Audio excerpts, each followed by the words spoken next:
ಬೆಂಗಳೂರು ಎಂದಿಗೂ ನಿದ್ರೆ ಮಾಡುವುದಿಲ್ಲ.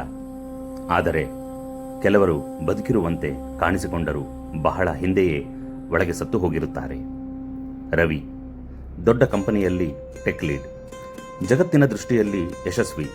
ಆದರೆ ಪ್ರತಿದಿನ ಬೆಳಗ್ಗೆ ಅವನಿಗೆ ತನ್ನ ಜೀವನವೇ ಯಾರೋ ಬೇರೆ ವ್ಯಕ್ತಿಯ ಶಿಕ್ಷೆಯಂತೆ ಅನಿಸುತ್ತಿತ್ತು. ಈತನಿಗೆ ಪ್ರತಿನಿತ್ಯ ಒಂದು ಉಂಗುರದ ದೃಶ್ಯ, ಒಂದು ನದಿ, ಸಹಾಯಕ್ಕಾಗಿ ಕಿರಿಚುತ್ತಿರುವ ಒಬ್ಬ ಮಹಿಳೆ ಮತ್ತು ರಕ್ಷಿಸಬಹುದಾಗಿದ್ದರೂ ಹಿಂದಕ್ಕೆ ಸರಿದ ಒಂದು ಕೈ ಕನಸಿನಲ್ಲಿ ಬರುತ್ತಿತ್ತು.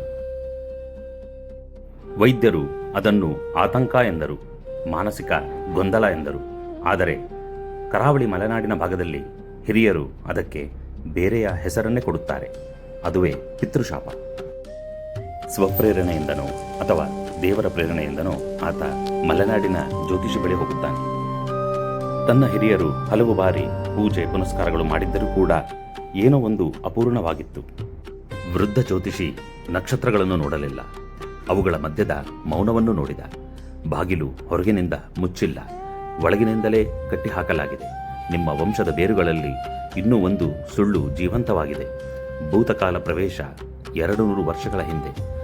ನೀ ಬೆಂಗಳೂರು ಸೇರುವ ಮೊದಲು ಆಂಧ್ರದ ಮುಂಗೋಲಿನ ಒಣ ನೆಲಗಳಲ್ಲಿ ಒಂದು ಹೆಸರು ಜನರ ಭಯವೇ ಆಗಿತ್ತು, ಭಕ್ತಿಯೂ ಆಗಿತ್ತು.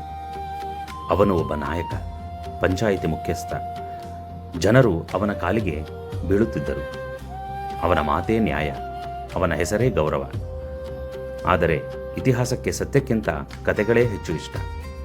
ಅವನ ಹೆಂಡತಿ ಧರ್ಮವನ್ನು ದೇವರಂತೆ ನಂಬುತ್ತಿದ್ದಳು, ಸೌಂದರ್ಯವತಿ ಹಾಗೂ ಯೋಧಳು ಕೂಡ ಆಗಿದ್ದಳು. ಶಾಸ್ತ್ರಗುಣ ಹೊಂದಿದ್ದಳು, ಸುಖಿ ಕುಟುಂಬದಿಂದ ಸಂತೃಪ್ತಿ ಹೊಂದಿದ್ದರು. ಪ್ರತಿಯೊಬ್ಬ ದೊಡ್ಡ ವ್ಯಕ್ತಿಗೂ ಒಬ್ಬ ಶತ್ರು ಇರುತ್ತಾನೆ, ಎದುರಾಳಿ ಇರುತ್ತಾನೆ. ವೃದ್ಧ ಜ್ಯೋತಿಷಿಗೆ ಆ ನಾಯಕನ ಹೆಂಡತಿ ನೀರಿನಲ್ಲಿ ಮುಳುಗಿ ಮರಣ ಹೊಂದಿದಂತೆ ಗೋಚರವಾಗುತ್ತದೆ.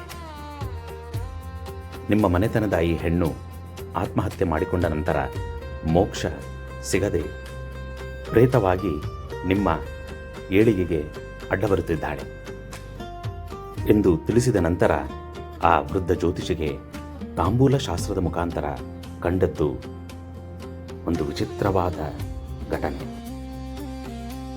ಅದು ಏನು ಎಂದರೆ, ಒಬ್ಬ ದುಃಖ ಪಡುತ್ತಿರುವ ಹೆಣ್ಣು ತಮಗೆ ಗೋಚರವಾದದ್ದು. ಆ ಹೆಣ್ಣು ಬೇರೆ ಯಾರೂ ಅಲ್ಲ, ಆ ನಾಯಕನ ಹೆಂಡತಿ. ತನ್ನ ಗಂಡ ಎದುರಾಳಿ ನಾಯಕನ ಹೆಂಡತಿ ಜೊತೆ ಅನೈತಿಕ ಸಂಬಂಧ ಇರುವುದನ್ನು ಕಂಡುಹಿಡಿದು ಆಘಾತಕ್ಕೆ ಒಳಗಾಗುತ್ತಾಳೆ. ಎದುರಾಳಿ ನಾಯಕನಾದರೂ ತನ್ನನ್ನು ಅಣ್ಣ ಎಂದು ಕರೆಯುತ್ತಿದ್ದರು. ಅವರಿಬ್ಬರ ಸಂಬಂಧ ಸಹೋದರ ಸಹೋದರಿಯಂತಿತ್ತು.